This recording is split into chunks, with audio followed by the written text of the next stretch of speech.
आज की प्रेस वार्ता में जो शख्सियत हमारे बीच में है उन्हें किसी तारीफ की ज़रूर मोहताज नहीं है। हमारी पार्टी की वरिष्ठ अहदेदार भारतीय राष्ट्रीय कांग्रेस सोशल मीडिया की सदर श्रीमती सुप्रिया सुलेखी से मैं दरख्वास्त करती हूँ कि जम्मू कश्मीर रियासत की जो आइन के आवाम के जो मसले हैं, जो बारीक मौजू है और हुस्न जमहूरियत को बहाल करने के लिए जो मौजू है उनको लेकर आपके बीच में हमारी पार्टी के कायद और उसूल के साथ अपने इजहार ख्याल हम कलाम आपसे करेंगे। धन्यवाद। आप सबको मेरा इस्तकबाल, आप सबको मेरा नमस्कार। It's a very good afternoon to be in Srinagar.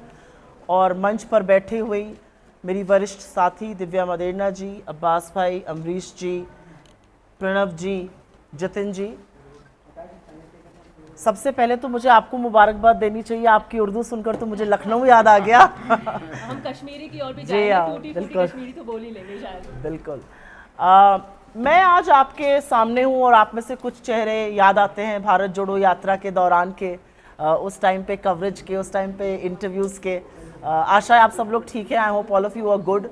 मैं इंग्लिश और हिंदी को मिलाकर बीच बीच में करूँ, राइट? ओके।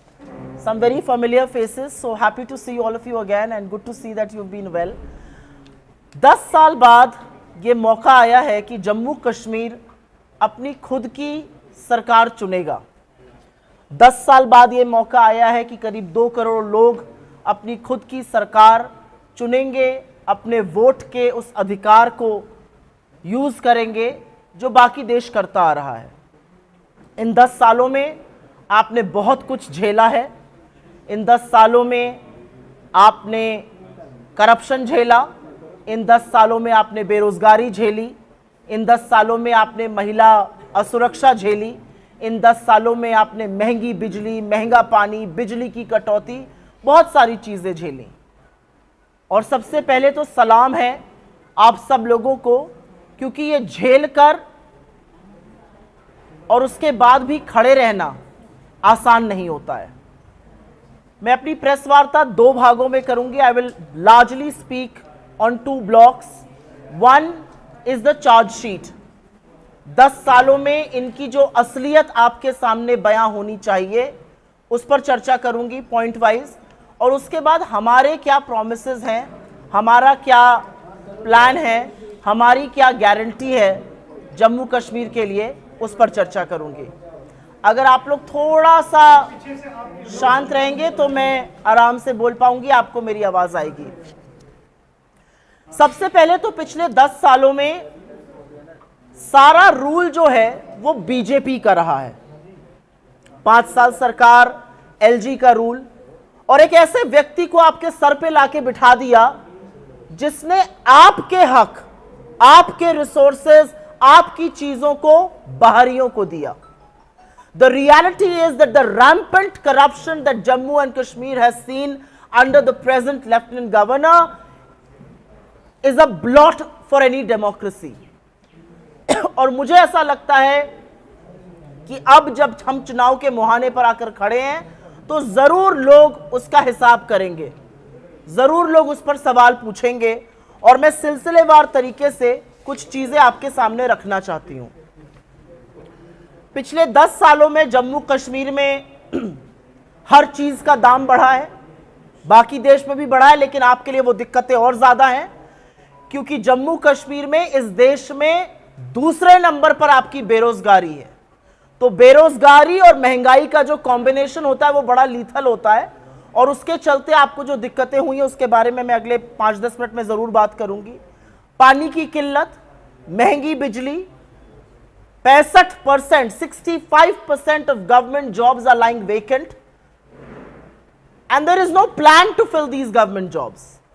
बेरोजगारी सबको पता है और उसके बाद 65% गवर्नमेंट जॉब्स खाली क्यों हैं, इसका जवाब तो सिर्फ एलजी और उनके दिल्ली में बैठे हुए आका दे सकते हैं। क्या चीजें सुधर गई उसके बारे में भी हम चर्चा करेंगे। बड़े बड़े दावे किए गए थे शांति के, अमन के, चैन के। यह अलग बात है कि जब 2024 का चुनाव आया तो जो शांति, अमन, चैन के बारे में अपनी ही डींगे हाँकते थे वो ना श्रीनगर लड़ने लायक थे, ना अनंतनाग राजौरी लड़ने लायक थे, ना बारामूला लड़ने लायक थे, तो वो सब रण छोड़ के भाग गए। The reality is that all of these people who were speaking about peace in the valley and in Jammu, they did not have the face to contest an election in Anantnag, Rajouri or Srinagar or Baramulla for that matter. The reality is that Jammu and Kashmir has reeled under high prices, rampant unemployment, rampant corruption, water shortage, very, very high electricity cost, huge electricity cuts. Even the private sector, if you look at the job creation by the private sector and the value addition, it is lower than levels of 2019. 2019 में private sector यहां पर निवेश ज्यादा कर रहा था और value addition ज्यादा कर रहा था। आज 65% सरकारी नौकरियां भी खाली हैं और प्राइवेट सेक्टर का निवेश और प्राइवेट सेक्टर का वैल्यू एडिशन भी निरंतर गिरता गया, आज 2019 के लेवल से नीचे है। मुझे एक बॉटल पानी मंगा दीजिएगा। स्कैम, ऐसा कौन सा सेक्टर है जिसमें स्कैम नहीं हुआ है? Mining scam, liquor scam, construction, contract, हर चीज में स्कैम हुआ है। और हर चीज में स्कैम का सबसे बड़ा पहलू यह है कि आपके हक को लेकर दूसरे के हक को दे दिया गया है। सबसे बड़ा पहलू यह है कि कॉन्ट्रैक्ट्स में यहां के लोगों का जो भागीदारी है, the participation of people in government contracts, the participation of people in mining, in liquor, in all of those things has gone down. और असलियत यह है कि अनएम्प्लॉयमेंट पे मैं बात शुरू करती हूं, ज्यादा डिटेल में अब बात करेंगे। अनएम्प्लॉयमेंट में, और ये मेरा आंकड़ा नहीं है, ये सरकारी आंकड़ा है, गवर्नमेंट ऑफ इंडिया का आंकड़ा है। जम्मू कश्मीर का अनएम्प्लॉयमेंट बाकी देश के एवरेज अनएम्प्लॉयमेंट का डबल है। The unemployment in Jammu and Kashmir is twice that of the national average unemployment. The unemployment in the age group of 15 to 29 years, आप में से यहां पर बहुत सारे युवा साथी हैं और आप जानते हैं कि 15 से 29 साल में जो अनएम्प्लॉयमेंट होता है वो भयावह होता है, वो 30% के आसपास है। महिलाओं का unemployment, I see some women sitting here, there are two of us here on the stage, forget about 28.6% for youth, 48.6%, almost 50% unemployment for young women who should be with jobs. 65% government पद जो मैंने आपको कहा वो खाली पड़े हुए हैं।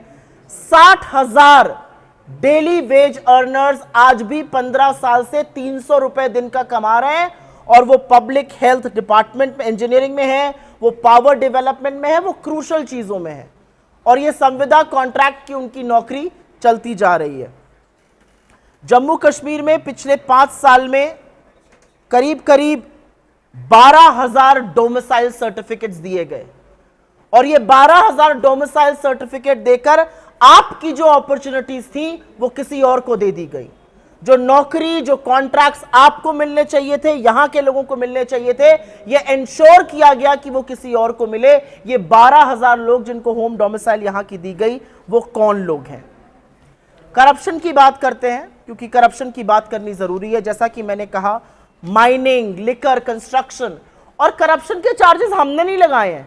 करप्शन के चार्जेस यहां के पूर्व गवर्नर, जिनको इन्होंने अपॉइंट किया था बीजेपी ने, सत्यपाल मलिक ने करप्शन के चार्जेस लगाए और करप्शन के चार्जेस लगाने का उनको इनाम यह मिला कि उनके घर पर आज भी रेड होती है। यही नहीं, अशोक कुमार पमार जो रिटायर्ड IAS है, उन्होंने करप्शन के रैम्पेंट चार्जेस लगाए रिक्रूटमेंट स्कैम्स में, जल जीवन मिशन में, और उनके ऊपर भी रेड होती है और उन्होंने तो CBI इंक्वायरी की भी मांग करी थी जो अभी तक नहीं हुई है। अब मैं बात करना चाहती हूं महंगाई की। यह सच है कि 2014 में जब हमारी सरकार का हमने डेमिट किया ऑफिस सेंट्रली, तो सिलेंडर आपको 400 पे मिलता था। आज LPG गैस का सिलेंडर आपको 950 से 1000 रुपए पे मिलता है। यह सच है कि जो पेट्रोल आपको 71 रुपीज पे मिलता था, उसकी भी सेंचुरी लगा दी मोदी साहब ने। जो डीजल आपको 55 में मिलता था, वो 90 के आसपास है। सरसों का तेल, मोदी जी से अगर एम्प्लॉयमेंट की बात करो तो बड़े उससे कहते हैं पकौड़ा तलना भी एम्प्लॉयमेंट है। LPG महंगी कर दिया आपने, सरसों का तेल 90 पर था, 220 पर ले आए। और यह भी सच है कि आपने आटे दही पर भी GST लगा दिया। यह असलियत है। और जिस महंगाई से यह पूरा देश गुजर रहा है, उस महंगाई से जम्मू कश्मीर भी अछूता नहीं रहा है। यहां पर जो डी इंडस्ट्रियलाइजेशन हुआ उसके बारे में चर्चा करनी जरूरी है। 2021 में न्यू इंडस्ट्रियल पॉलिसी, एक बड़े ताम झाम ताशे बाशे with a lot of publicity, blitzkrieg, there was a new industrial policy that was rolled out in 2021. The reality of that new industrial policy is that only 3% of investments have materialized on the ground, and 40% of the projects under PM's development package of 2015 remain absolutely unreal. They have been pending for almost 10 years now. ये मैं एक बार फिर से repeat करूंगी क्योंकि यहां पर industrialisation की बड़ी बड़े गप हांके जाते हैं। टीवी डिबेट, डल लेक के किनारे, वहां पे कोई जाएगा, ऐसी बातें बताएगा, सबको नौकरी है, सबके पास पैसा है, अमन चैन है, कोई दिक्कत ही नहीं है जम्मू कश्मीर में। पैसे में लोग डूबे हुए हैं, समझ ही भी नहीं आ रहा अपने पैसे का क्या करें। लेकिन असलियत यह है कि न्यू इंडस्ट्रियल पॉलिसी के चलते ओनली 3% इन्वेस्टमेंट 3% हुआ है, और जो प्राइम मिनिस्टर डेवलपमेंट पैकेज था 2015 का, उसके 40% प्रोजेक्ट आज भी पेंडिंग हैं। और मैं 10 साल बाद की बात कर रही हूं, यह रिपोर्ट कार्ड 10 साल का है। बात हमें जरूर करनी पड़ेगी उसके बाद इलेक्ट्रिसिटी की। ये एक ऐसा मुद्दा है जो सबको जरूर छूता है, और जब मैं टीवी पर देख रही थी, डल लेक के किनारे बड़ा सा सीरीन सेट लगा हुआ है, साहबजादियां आके बोल रहे हैं वहां पर, लोगों को नेशन वांट्स टू नो को बताया जा रहा है क्या क्या हो रहा है, तो मुझे लगा था बड़ा कमाल होगा। असलियत यह है कि जम्मू कश्मीर ने इस तरह की इलेक्ट्रिसिटी शॉर्टेज कभी नहीं देखी है। मैं कश्मीर वैली से शुरू करूंगी। कश्मीर वैली में इलेक्ट्रिसिटी पावर जनरेशन जो है वो महज 50 से 100 मेगावाट्स का हो रहा है, जबकि डिमांड 1800 मेगावाट की है, और उसके चलते करीब करीब 70 लाख लोगों की जिंदगी पर, उनके कामकाज पर, उनकी प्रोडक्टिविटी पर इसका असर पड़ रहा है। असलियत यह है कि 12-12, 16-16 घंटे के पावर कट्स हमने देखे हैं। यहां पर जम्मू में जो पावर डेवलपमेंट कॉरपोरेशन है, उसने भ्रष्टाचार का एक नया आयाम रच दिया है। अब एक नई चीज यहां लाई जा रही है। आपकी कमर अभी सिर्फ जीएसटी आटा दही पर लगाकर नहीं तोड़ी गई है, आपकी एलपीजी लगा के नहीं तोड़ी गई है कमर। अब आपको स्मार्ट मीटर भी झेलने पड़ेंगे। वो स्मार्ट मीटर जो साहब गुजरात में नहीं लगा पाए, लेकिन वो जम्मू और कश्मीर में लगाए जाएंगे। क्यों लगाए जाएंगे? और कांग्रेस इसका पुरजोर विरोध करती है। ये कुछ नहीं है, ये महंगी बिजली, प्राइवेट बिजली को आपको देने का साधन है। ये इसलिए किया जा रहा है जिससे आपकी जेब पर और डाका डाला जा सके। पहले पेट्रोल, डीजल, एलपीजी महंगी करी गई, और अब बिजली भी आपको मुहैया नहीं कराई जाएगी। The reality is that the Jammu power development corporation has ensured that smart meters will be installed and they will ensure that there will be very expensive electricity that will be generated and distributed. मैं थोड़ी सी बात यहाँ पर किसानों की अगर नहीं करूँगी तो बात अधूरी रह जाएगी, और वो बात करनी ज़रूरी है। असलियत ये है कि एलजी एडमिनिस्ट्रेशन में जो नई दिल्ली के एलजी हैं, जो लाकर यहाँ पर इसलिए बिठाए गए हैं जिससे आपके हक का हनन हो, so that your rights are trampled over, so that your rights are taken away and given to outsiders. That very LG has reclaimed land that was cultivated for years by farmers. इस तरह की policies बनाई गई कि जहां पर 50-50, 60-60 साल से होटल्स और दुकानें चल रही थी, उनकी लीज को रिन्यू कराया जा रहा है। ये क्यों कराया जा रहा है? जिससे कि बाहरियों को आपका हक दिया जा सके। फार्मर्स की लैंड को लिया गया, द रिपील ऑफ लॉज, और ये जो लॉज रिपील हुए हैं उसके चलते लोगों की लैंड का, लोगों की जो अमानत है, लोगों के जो रिसोर्सेज हैं, उस पर एक बहुत बड़ा हमला हुआ है। The alienation of the repeal of laws such as alienation of the land act and big landed estates abolition act has resulted in displacement of local farmers. जो किसान आज परेशान है, वो इसलिए परेशान है क्योंकि जो लॉज उसको प्रोटेक्ट करते थे, उसको रिंग फेंस करते थे, उसकी सुरक्षा करते थे, वो लॉज ही इस सरकार ने, वो लॉज ही इस लोकल एडमिनिस्ट्रेशन ने, जो नई दिल्ली के इशारे पर चलता है, उसको हटा दिया गया। मैंने यहाँ पर कॉन्ट्रैक्ट्स की बात पहले करी है, तो उसको ज़रूर थोड़ा सा छूना चाहूँगी।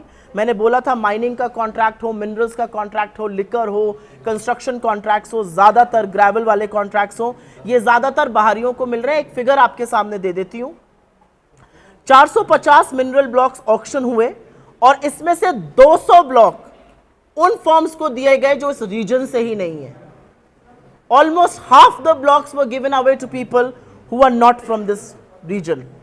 आई now want to talk about health, because ये एक बहुत बड़ा मुद्दा है। मैं कई बार दिल्ली के एम्स जाती हूं या प्राइवेट हॉस्पिटल्स जाती हूं, मुझे बहुत से लोग जम्मू कश्मीर से मिलते हैं और मैं कई बार सोचती हूं कि जम्मू कश्मीर का तो जो इंफ्रास्ट्रक्चर हेल्थ का था, एजुकेशन का था, लिटरेसी रेट था, वो बाकी देश के नेशनल एवरेज से बेटर था। आज ये तादाद क्यों बढ़ रही है लोगों की आने की? और उसका कारण ये है कि जो नीति आयोग की रिपोर्ट है, ये मेरे फिगर नहीं है, ये इसी सरकार, दिल्ली सरकार बीजेपी की नीति आयोग के फिगर्स हैं। 17 बेड अवेलेबल हैं आज पर लाख पीपल के लिए। ये हिंदुस्तान में one of the lowest ratios है। 0.32 स्टाफ और नर्सेज अवेलेबल हैं। असलियत यह है कि 19% ऑफ चिल्ड्रन आर वेस्टेड। असलियत यह है कि prevalence of anaemia in women is one of the highest in the country as far as Jammu and Kashmir is concern. Between the age group of 15 to 49 50% women anaemic है, खून की कमी है, और ये poor health infrastructure, poor health resources का एक सबसे बड़ा प्रमाण है। For every 1 lakh population in the region, you have 17 hospital beds that are available. It's a shame, it's a blot on what the BJP has done to the beautiful state of Jammu and Kashmir, which has now been reduced to a union territory, and I will just speak about this. The crime against women and children have gone up unabated. In the 5 years, women crime has increased by almost 160%. Crime against women, according to the NCRB, has gone up by 15%, the serious crime. और इसके अलावा education की अगर बात कर ले, और ये मैं अंतिम बात कह के अपनी बात खत्म करती हूँ, एजुकेशन में करीब करीब 4400 गवर्नमेंट स्कूल्स जम्मू कश्मीर में बंद कर दिए गए। 2024 में हम विश्वगुरु बनेंगे, हम वॉर रुकवाएंगे, लेकिन हम अपने ही देश के 4400 गवर्नमेंट स्कूल बंद करेंगे। असलियत यह है कि एनरोलमेंट लगातार घटा है यहां पर। असलियत यह भी है कि नंबर ऑफ टीचर्स जो 1,04,184 होते थे, वो घटकर करीब करीब 98,000 रह गए हैं अब। असलियत यह है कि स्किलिंग सेंटर्स नहीं है यहां पर, और इन सब चीजों के चलते जम्मू कश्मीर को बुरी तरह से पिछाड़ा गया है। और इसी के चलते whether it's the abuse of drugs or whether it is the mental health crisis in Jammu and Kashmir, it has gone up unabashedly. Mental health is a crisis all over the world in our country, लेकिन जम्मू कश्मीर में जिस तरह से डर का, alienation का, जिस तरह से एक अलगाववाद का माहौल बनाया गया, और जिस तरह से अशांति को पे कंट्रोल नहीं हुआ, उसमें बहुत कुछ हुआ है। मैं 2 बातें यहां पर कहना चाहती हूं उससे पहले कि मैं अपने प्रोमिसेस की बात करूं। बहुत बड़ी बड़ी बातें कही गई थी। कहा गया था कि 2019 के बाद जम्मू कश्मीर में सब शांति बहाल हो जाएगी।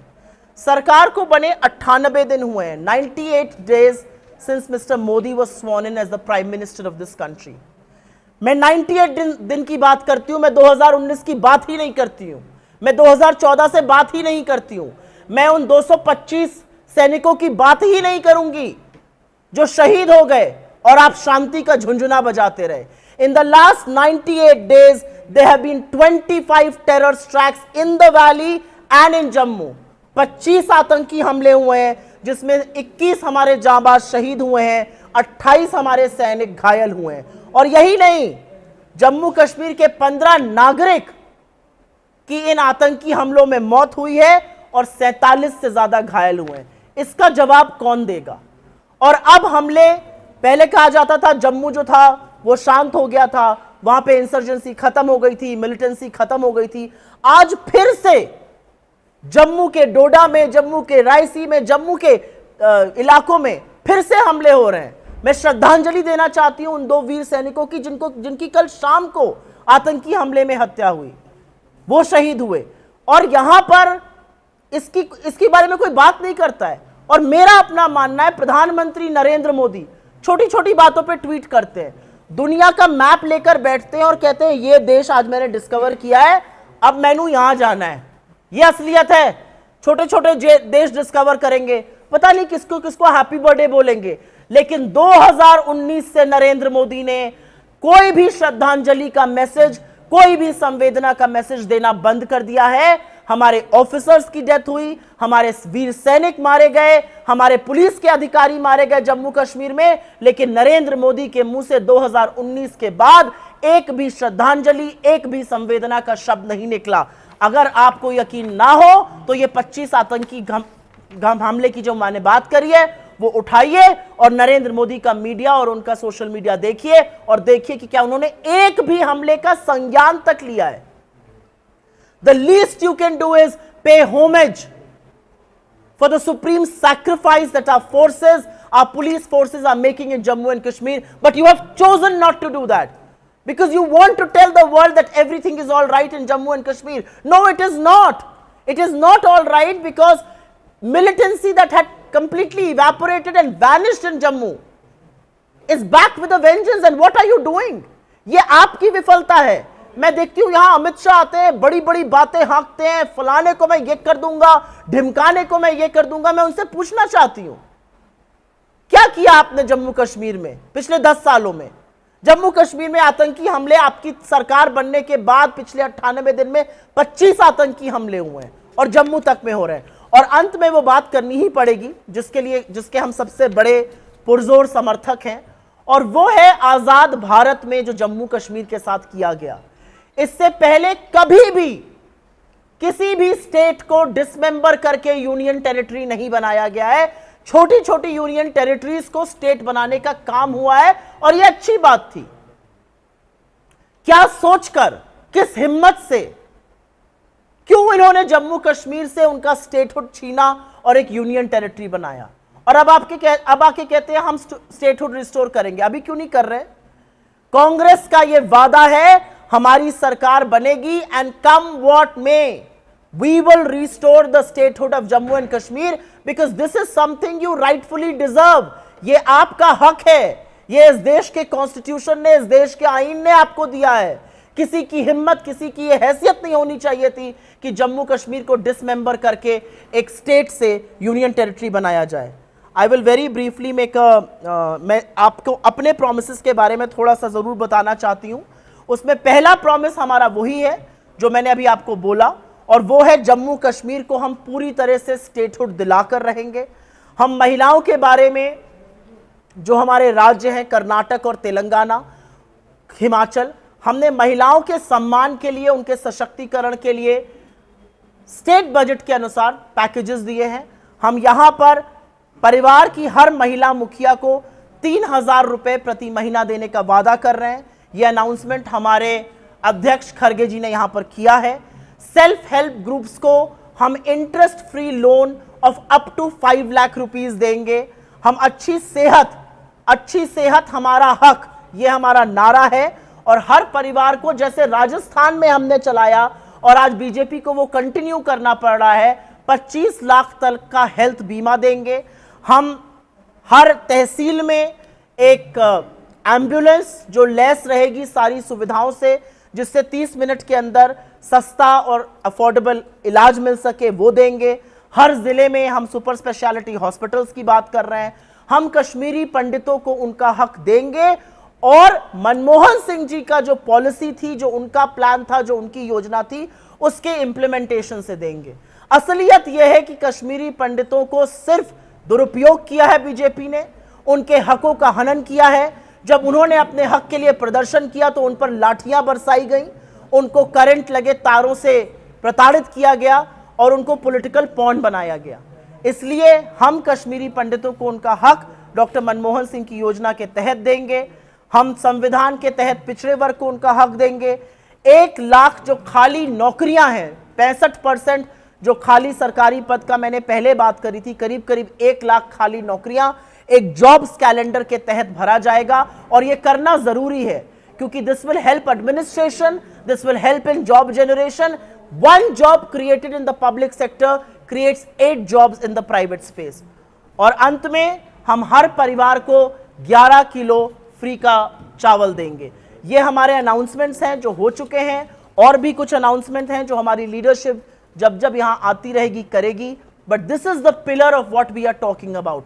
ये हक है जम्मू कश्मीर का, ये किसी को हम खैरात नहीं दे रहे हैं, ये जम्मू कश्मीर का हक है। जम्मू कश्मीर का हक है कि आप पुनः राज्य बने, जम्मू कश्मीर का हक है कि महिलाओं को सम्मान मिले, ये आपका हक है कि आपको अच्छी सेहत मिले, ये आपका हक है कि आपको रोजगार मिले, ये आपका हक है कि आपके परिवारों को अन्न मिले, ये आपका हक है कि आपको अच्छी सेहत मिले। आपके सवालों का स्वागत है, but I will appreciate if you ask me questions first on the charge sheet that I have spelled out here and of course the promises that we have spoken about. Ma'am आपने मंशूर का ऐलान किया, लेकिन वहाँ पे कहीं पे भी आर्टिकल 370 और 35A की बात नहीं है। और अगर हम बात करें जम्मू कश्मीर की असेंबली इंतखाबात की, आपने फ्री पोल अलायंस उस पार्टी के साथ किया जिसके मंशूर के अव्वल में आर्टिकल 370 और 35A है। क्या आपको लगता है अगर लोगों ने आपकी सरकार को आपको मौका दिया, क्या ये सरकार आगे बढ़ेगी? क्योंकि मंशूरात अलग अलग है, कहीं ना कहीं आपका मंशूर उनके मंशूर के साथ टक्कर खाता है। हम दो अलग अलग पार्टी हैं तो हमारा मैनिफेस्टो भी अलग अलग होगा। We are not Siamese twins, we are allies, we are partners. We think कि हम जम्मू कश्मीर में शांति, अमन, चैन, पूर्ण राज्य और रोजगार बहाल कर सकते हैं और इसलिए हम साथ आए हैं, हम नेचुरल एलाइज हैं। जहां तक आपकी बात है, CWC का एक बहुत स्टैंड है 370 पे और हमारा भी वही स्टैंड है। हमारा ये मानना है कि जम्मू कश्मीर में बहुत सी चीजों का हल, बहुत सी चीजों का जवाब पूर्ण राज्य का दर्जा है। वो मिलेगा तो बहुत सारी बातें की जा सकती हैं। जिस तरह से अभी कुछ दिनों पहले judiciary and executive came together, how do you see this whole scenario? I do believe that there has to be separation of power. I have no doubt about it. I do believe that the judiciary has to take into cognizance, sometimes suo motu on their own, of what's going wrong in the country. I do believe that the judiciary has to take into cognizance that why are there thousands of Indians who are languishing in jails across the country. Some of them are students, some of them are activists, some of them are bureaucrats, some of them are police officers. Why are they languishing all across the country without trial? I think the judiciary has a job to do. As long as you do your job, questions like these will not be raised. But when the judiciary glosses over this gross injustice is when questions like these come up. कोई और सवाल? शुक्रिया, बहुत बहुत शुक्रिया आपका। Closing remark. यहाँ पर जो पावर्स हैं वो बताए जाते हैं कि दिल्ली से आ रहे हैं। जिस तरह से हमने देखा मनमोहन की सरकार में जब 2 टर्में उन्होंने कंप्लीट की थी, उसमें अन्ना हजारे और जो अरविंद केजरीवाल है वो उभर कर सामने आए थे। बाद में किसका हाथ था ये पता नहीं है, लेकिन आज वही स्ट्रेटजी कश्मीर में दोहराई जा रही है। आपको लगता है कि यहाँ पर दिल्ली का हाल है जो यहाँ पर आज इंडिपेंडेंट कैंडिडेट्स की तादाद? मेरा अपना मानना है कि बीजेपी ने जम्मू कश्मीर को बर्बाद करने के लिए कोई भी पैतरा खाली नहीं छोड़ा है।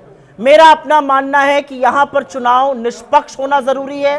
यहाँ की जनता बदलाव चाहती है, यहाँ की जनता कांग्रेस और एनसी की अलायंस को चुनना चाहती है। मेरा अपना मानना है बीजेपी ऐसे पैतरे बहुत जगह करती है, इंडिपेंडेंट्स को खड़ा करना, अपनी बी टीम्स को खड़ा करना, उनको सशक्त बनाना, ये पैतरे जनता देखती है।